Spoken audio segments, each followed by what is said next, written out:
Oke, assalamualaikum warahmatullahi wabarakatuh. Waalaikumsalam. Selamat malam, Mas Bimo dan Mas Danu. Tolong sebut saja nama saya AM. Saya mau ceritain salah satu kisah horor saya di perusahaan atau PT dan juga di rumah. Langsung aja, kejadian ini terjadi sekitar tahun 2017. Pas saya lagi kerja di salah satu PT di kawasan Jababeka, Cikarang. Saya kerja di salah satu PT rubber industry, di mana saya ada di bagian produksi, tepatnya bagian operator injection molding. Jadi lain tempat kerja saya ini ada dua barisan mesin yang saling berhadapan. Di kiri dan kanan jalan line produksi, dan mesin saya berada di ujung dari line sebelum masuk ke ruangan material. Oke. Dan mesin saya itu ada sensor di pintu mesinnya. Ketika ada tangan yang masuk mesin buat ngambil barang, otomatis mesin tuh stop bergerak. Yang sering dimanfaatin sama operator-operator buat ngambil sisa barang yang kesangkut dalam mesin tanpa nyetop mesin. Kejadiannya waktu itu hari Sabtu, dan saya lagi lembur malam shift 3. Jadi yang produksi cuma ada 2 operator dan 4 mesin aja. Saya dan satu temen saya, sebut aja namanya Daeng, dan kita nih masing-masing pegang 2 mesin. Selain saya dan Daeng, orang yang ada di PT ini tuh cuma 2 orang. Bapak Satpam di gerbang nih, 2 orang ini. Jadi total di PT tuh cuma ada 4 orang waktu itu. Saya mulai start kerja dari jam 1. Tapi karena saya nggak tidur dulu sorenya sebelum kerja, otomatis saya agak ngantuk pas mulai kerja. Sampai akhirnya sekitar jam setengah 4, saya mulai ngantuk. Dan saya ngelihat ada sekelibatan cewek berbaju putih lewat di belakang mesin. Tapi saya nggak menghiraukan, karena itu udah biasa lah di line ini, terutama belakang mesin saya. Dan pastinya itu juga bukan teman saya, karena seragam PT ini warnanya hijau. Terlebih lagi nggak mungkin ada karyawan cewek di shift 2 atau shift 3 di PT ini. Mulai masuk jam 4, ngantuk saya udah nggak ketahan. Sampai akhirnya saya nggak sadar kalau sensor mesin mati tiba-tiba. Dan saya masukin tangan ke mesin buat ngambil sisa-sisa buri yang masih nempel di mesin tanpa nyetop mesin. Dan tiba-tiba ada suara teriakan cewek yang cukup kencang dari samping mesin. Ah, gitu. Dan saya kaget sampai narik tangan saya dari mesin. Yang ternyata kalau saya telat 2 detik aja narik tangan saya, mungkin tangan saya udah kejepit molding panas. Dan gak tahu gimana jadinya, karena mesin terus nutup tanpa berhenti karena sensornya mati. Dan kalaupun setelahnya sensornya tiba-tiba hidup lagi, bakal lebih gawat, karena gak akan bisa kebuka, karena tadi ada tangan yang nutupin sensor. Ya pokoknya kacau lah. Saat keadaan yang masih kaget, teman saya di samping tuh nyamperin, terus nanya, "Lo kenapa teriak?" Saya pun bilang, "Gue gak teriak, orang itu suara cewek kok." "Lo ketiduran ya?" Dan dia senyum-senyum karena ternyata dari tadi dia udah ketiduran tuh depan mesin, sambil duduk di atas box tempat hasil produksi. Saya gak sadar saat itu karena udah sama-sama ngantuk lah, dan gak fokus ke dia lagi. Nah, di sela-sela obrolan kami, kedengaran suara sekikikan Mbak Kunti yang lumayan kencang dari belakang mesin. Suara itu lumayan lama, sampai akhirnya suaranya makin lama makin pelan, dan akhirnya hilang.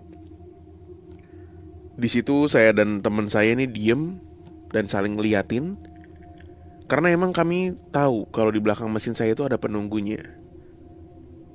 Dan bukan cuma kali ini kita pernah diganggu atau dikasih lihat. Bahkan pernah ada karyawan dari line berbeda yang iseng mau nakutin dari belakang mesin, tapi malah ditakutin balik sama Mbak Kunti yang ada di belakang mesin, sampai dia ketakutan dan akhirnya kepalanya benjol ke pentok besi. Setelah itu kita mutusin buat bikin kopi hitam saset untuk ngilangin ngantuk. Tapi apesnya ketika kopi udah jadi, saya taruh di samping mesin, karena kalau ditaruh di meja takut tumpah dan ngotorin barang produksi. Sekitar setengah jam Setelahnya dan saya mau minum kopinya, ternyata rasanya jadi hambar.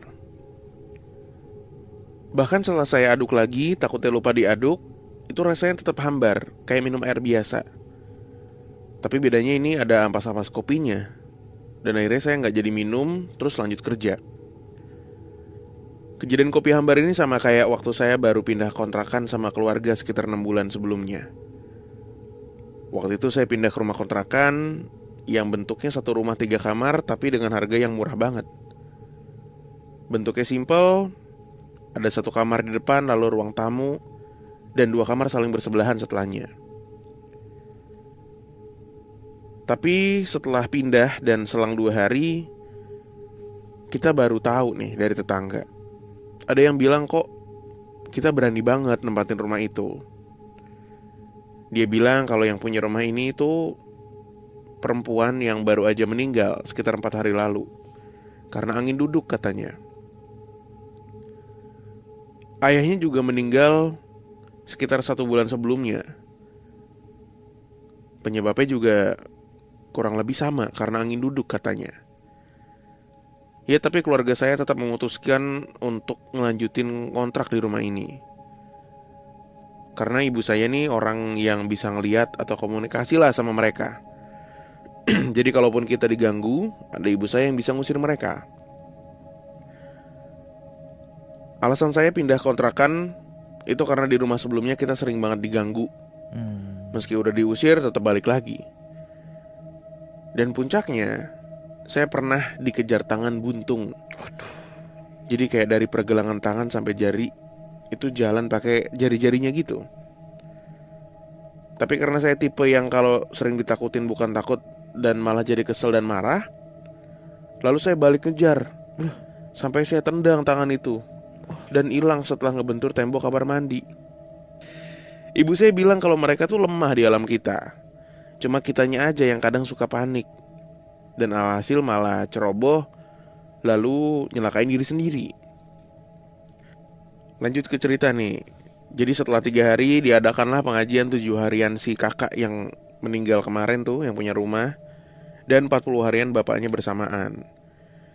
Di posisi kami yang sudah menempati rumah itu. Di awal sebelum tahlil dimulai, yang punya rumah minta tolong untuk naruh teh manis anget dan kopi hitam di kamar paling belakang. Untuk menghormati yang punya rumah, katanya. Kami pun mengiyakan permintaan beliau. Sampai akhirnya acara selesai dan sampai jam 12:20 tiba. Saya sama ayah yang kurang suka sama persembahan kayak gini tuh mutusin buat minum kopi sama tehnya. Setelah minum, kami kaget karena rasanya hambar, baik kopi ataupun tehnya. Padahal kami lihat jelas, pas bikinnya tuh teh ini udah ditambahin gula. Dan kopi ini adalah kopi saset yang udah ada gulanya. Akhirnya kami buang tuh kopi sama tehnya. Dan ibuku pun cuma senyum-senyum sambil jalan ke kamar depan. Setelah ngebuang kopi dan teh, saya dan ayah itu ngelihat sesosok hitam seperti bayangan wanita sedang duduk di ujung kamar. Kami cuek aja karena hal ini ya kayak udah biasa lah. Dan kami pun bersiap untuk tidur. Oke, sekian cerita dari saya. Maaf kalau ceritanya acak-acakan ya, karena baru pertama kali nulis cerita. Semoga ada pelajaran yang bisa diambil dan bisa menghibur kawan-kawan PMK yang lain.